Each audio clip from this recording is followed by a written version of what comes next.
Behind the scene, this was after the coronation night.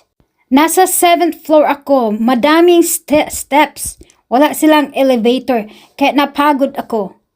Pumunta ako ng 5th floor, kung ano ang ginagawa ng mga kandidata. Ayan na nga sila, oh.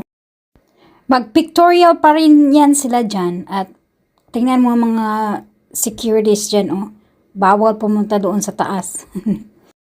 Gusto ko talaga makita si Catriona. Nakita ko naman yan siya dyan sa stage. Kaso hindi mo yan siya ma-reach eh. I only paid about $40 for general admission and 7th floor. Okay lang yun.